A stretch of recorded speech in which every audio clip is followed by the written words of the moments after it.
Yes, the Pirates did sign Gregory Soto, but that's not what we're here for. Good job, producer Jim. Welcome to the North Shore Podcast, presented by FanDuel. I'm your host, Anthony DiNardo. With me, we have today's AMA, Alex Stumpf from MLB.com. Alex, welcome to the show once again. Thanks for having me, and for not immediately kicking me out. A talking part today. Yes, Nice. I can get a few squats in too. Worst case scenario, right? Well, that's why you came late, right? Today's leg day part 2. Yes. Yeah. Every day is leg day.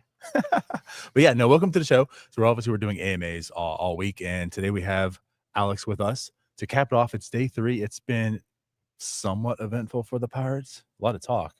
Yeah, I just heard from someone this is a lot more active than they've been in some of the winter meetings past. Like, I know it's only just the one completed deal so far, but they've had a lot of conversations, a lot more productive conversations than they've sometimes had. They've got some financial flexibility. They can cast a wider net. They are actually casting that wider net. We're going to see how many people they land out of it. Right. Well, I want to start off talking with is more or less like we knew Kyle Schwarber was dominating the talks early on. Kyle Schwarber, of course, signs with the Phillies. So it sounds like you put something out last night that maybe talks are pivoting, or we know talks are pivoting, but maybe talks are heating up with Jorge Polanco. Yeah, I mean, they are definitely very engaged on Polanco. I threw out yesterday that the Pirates are expected to make an offer soon. They are going to make an offer at some point. Like, I probably should have put soon in quotes because don't know if it's going to be now or today or whatever. Like, everything I heard, it hasn't quite happened yet, but they are very, very engaged on him. They really like him. I would say he is their top priority right now on the free agent market. Someone who makes the infield better. I know third base is the most obvious hole, but Ben Cherington confirmed yesterday that they are looking for infield. They have some defensive flexibility in the infield that, if they have a really good potential second baseman like Polanco would be, they can make it work. Awesome. Well, let's go ahead and get to the viewer questions here. So Chris Miller asks, is Polanco's preference for comfort winning just an attempt to squeeze extra money from a team like the Bucks? I'm going to preface this with saying that I don't know exactly what the Polanco camp is thinking. And obviously Rosenthal is great at what he does. I think that is not a deal breaker for something like the Pirates. Like, a big part of the Pirates pitch this year is come be part of something special. Like, someone like Russell Martin only spent 2 years in Pittsburgh, but he never has to buy a beer in this city. He is part of the folklore of this team and its baseball history. If you have a winning club in Pittsburgh, you are probably going to be something like that in this city. So I don't think it is, a comfort winning type thing, or like that'll take the Pirates out. Pirates are very engaged. Like I said, if it really was, I only want to go to a team that was a contender in 2025, they wouldn't have these conversations. Okay. Yeah, that's interesting enough. I know that's been the talk about him right now. So it's good that you add some little clarity on that. The next question here comes from Bucko Kamish.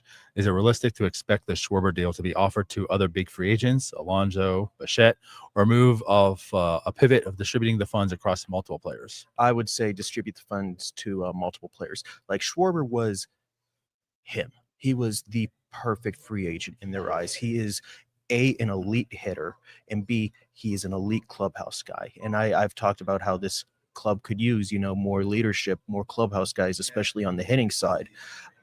That's why they were willing to just break the bank and make the biggest offer that they've ever made a free agent, because they really thought he was both things. And I think they would have been very content if their offseason was landing Kyle Schwarber and then finding some way to make the rest of the money work and, deepen the lineup through trades, whether that's like more trades like we saw for the password or whatever. But like, that didn't happen. I think we're going to see them distribute money the rest of the way. And we saw it last night with Soto.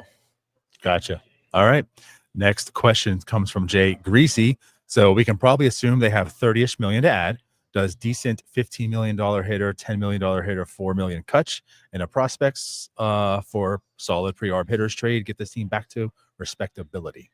Yeah, I don't know about Kutch, if that's going to end up happening.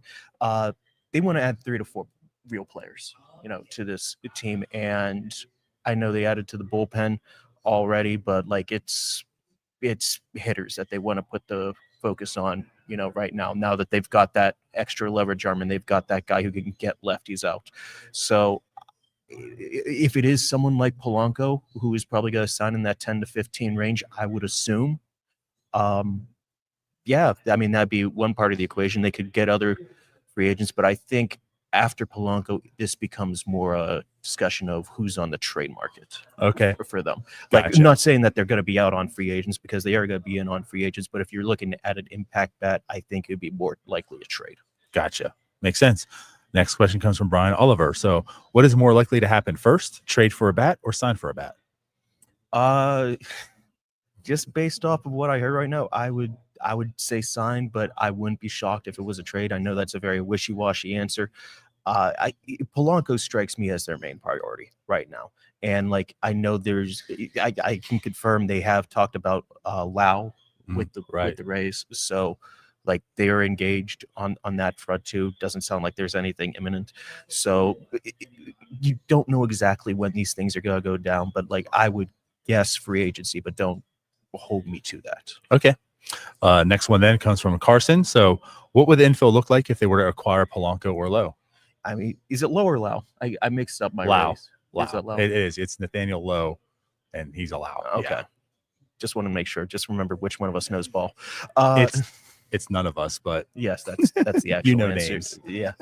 I think if it's someone like Polanco, he would go to second base and they'd figure out a third, whether that is an outside addition, whether that is Jared Triolo, whether we saw Nick Gonzalez, experiment with third base in spring training, I believe in 2024. I don't know if that's on the table, but there is some precedent there.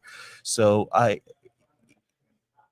like I said, the biggest obvious hole right now is at third base, but they feel defensive flexibility wise that if they get a second baseman like Lau, like Polanco, they can make it work. Okay. All right. So Brucelet says, are they pursuing Bellinger? I have not heard anything. Like I said, not to be like a killjoy, like Schwarber really was their white whale. This was the perfect free agent in their eyes. This was the perfect player, the perfect person to add to the clubhouse. That's why they were willing to offer him, the 30 plus $1 million offers. I don't think they're going to make, the type of offer that would get, a Cody Bellinger based off of what I heard. It's kind of unfortunate. I think Pirates fans are hoping, moving on from Schwarber, maybe pivoting to another type A free agent. But no, like from you, it seems like that was the guy. And then from here, it's more of like, let's spread it out to some like type Bs. No, I totally get why fans would want that. But like Polanco had a 120 something OPS plus. Lau hit 37 homers, I think, last year. You're the ball knower. Yeah, he at least hit 30, the name knower. So, like, those are legitimate bats to add to the lineup. Like, it might not be this super mega star right there, but, like, those are dudes. And this lineup right now doesn't need just one player. They need dudes. So, gotcha. All right. Next up, Dean. So, Dean says, Alex, favorite movie of all time? Hell yeah, Dean. Spirited Away. It's the best. Just the vibes, the characters, music. I love it. I love that movie so much. Follow me on Letterboxd. Same username as the Twitter handle. Love it.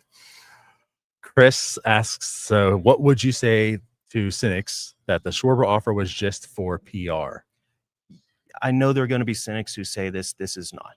It wasn't just a PR. This was a legitimate offer. It was considered a legitimate offer by Kyle Schwarber's camp.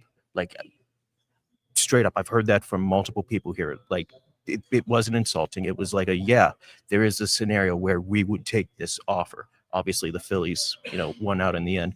The Pirates were kind of on hold with free agency because they were all in on Schwarber for a little bit. Like, they were talking to other people like Polanco, but they weren't making offers because they wanted to see if Schwarber would accept their deal. Like, this wasn't just a PR, move, whatever. This was a legitimate. This is our perfect free agent. Let's give him everything I have. Let's show him that we are willing to do whatever it would take to sign him. So I get why there's going to be a sentiment with that PR. I very thoroughly disagree, though.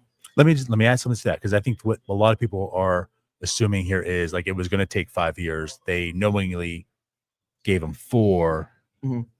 So that way, the perception is like it was a legitimate offer, but they knew in their back pocket like that wasn't going to happen. What do you say to that? I mean, I think they knew there was going to be. They were going to get plenty of competition, and he loves Philadelphia. That was going to be an uphill climb. But like I reported, they had the highest AAV of the offer. Mm-hmm. And how many contracts do we hear throughout all baseball where someone offered a player a little bit higher AAV and he signed for 1 year for a slightly less AAV? Like, that's a very normal thing in this sport. And it doesn't mean that either side was wrong or that the player should have cashed out, because maybe he could have made $26 million, in that 5th year, and ended up making more, for the security. It was a very legitimate offer, and it's obviously out of the stratosphere of anything they've offered a free agent. So I can't necessarily fault them for not wanting to give a 5th year to a soon-to-be 33-year-old DH. Gotcha. Okay. Next question then. So Mad Dog says, do you think we go after Ryan O'Hearn as a target? I like the fit as a DH and just as a bat. I haven't heard a whole lot. I also haven't been as engaged with him as I have just like in Polanco discussions right now. But I think he would be a potential good fit. I mean, again, not to set the world on fire type of guy, but he is a dude. He does make a lineup better, just as from a 1 through 9 standpoint. I think it would be a good fit. And there's obviously a lot of reports that kind of connect the two sides. Gotcha. All right. So Adam, is this Yark? Let's pass over this. No, all right. So Alex, is there a reputable source saying the Pirates are on Ketel Marte's no trade list? People keep saying it, but I don't see it from anyone that knows anything. Am I a reputable source? Let's see. Yeah, well, he is on the no trade list, and I mean that's not necessarily an absolute deal breaker or anything, but yeah, the Pirates are one of the clubs on his no trade list. All right. Well, there you have it. Any other questions? Okay. Brandon says, I've heard Tyler took Kyle Hendricks deep in high school. Could you see Charrington shooting him an offer to bring in much needed power bat? Wacko Mike, is that you?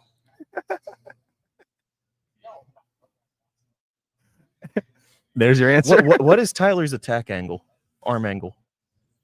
How does a fastball rise? They all kind of rise for Tyler, right?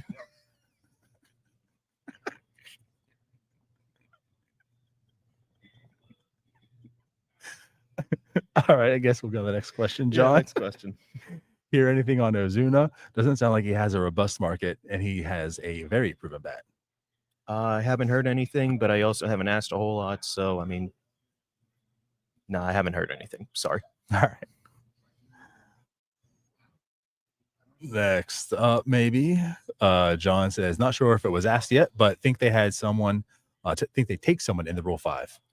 It's a possibility. I think there are a number of options they can go there. They've added so many young players to the 40-man roster already, like a Ryan Harbin, the Bidwell, the Woodward Hotel. I think their priority was protecting guys from the Rule 5 rather than selecting someone from the Rule 5. So I would be a bit surprised if a Rule 5 pick was on the roster. And they currently have how many spots open? One, because the Soto deal isn't finalized, but whenever that is, that will be 40. Right. Okay. There you go. Brucelet says, how about Jordan Lawler or CJ Abrams? I haven't heard anything from that. Have there been any reports on those two in general? I haven't really heard. I mean, what I've heard and seen is, of course, CJ Abrams is out there, and Pirates are linked to like every batter, so there's speculation. I mean, they're gonna talk about every anything. batter because, Right. like I said, they're casting a wide net. I personally, this is my personal opinion, I would not look at Jordan Lawler as an improvement for the 2026 team. I would put my focus towards Connor Griffin if you're looking for a shortstop. There you go. I like that one. All right, we'll go to the next one here.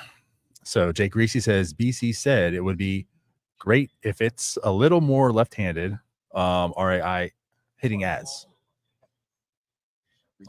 Regarding hitting ads. The rumors have leaned this way aside from a few exceptions and switch hitters. Is that how it sounds on your end? It is. I mean, not saying that they won't get, a right-handed hitter at the end of the day, because I don't think I say they want to add 3 to 4 bats. I don't think they're going to add 3 to 4 players who absolutely have to be left-handed. Like if there's a good fit who's right-handed, it's going to be very much considered, but the lineup, in their opinion, is a little right-handed heavy, and PNC Park plays well for left-handers. So they would like, more lefty swingers, especially a lefty power bat, which they don't really have outside of Cruz. All right. So last question then. This comes from Mark Are we close to a Brandon Lau? And what would that look like? I don't know what exactly it would look like. I mean, Pirates have pitching the trade. I wouldn't say anything close, but they have talked. Like it is they are definitely on the radar for him, and it's not. I would say probably even a little further than like just casting the wide net. It's more like a zero in a little bit on this guy. So okay, well, cool. Well, there you have it. So, Alex, appreciate you coming on, answering these questions. Of course, let everyone know where they can find your work. You can find me on Letterboxd at Alex J Stumpf. Clearly a mover knower, not a ball knower. Yeah. But all right, so you know where to find Alex, of course. Get his work, subscribe to the emails, and we'll see you all later. Of course, in like a few minutes, actually, we'll have Jose on, I believe. So get those alerts on. We'll be back. Lots of content coming today. Rule 5 draft as well. And it's not live tonight. We'll see you guys later. Bye-bye. All right, that wraps up this episode of North Shore 9. Thanks so much for tuning in, whether you're listening on the podcast or catching us on YouTube. If you enjoyed the show, please give this video a thumbs up, and don't forget to hit that subscribe button if you haven't already. It really helps us grow. And if you're listening on the podcast, a quick review goes a long way in helping others find the show. Plus, be sure to tell a friend about us. There's always room for more here in the NS9 community. And for those looking to support us a little more, consider joining our Patreon, become an MVP member, and get exclusive perks while helping us continue to bring you more of the Pirates content you love. Thanks again for all your support, and let's go Bucks.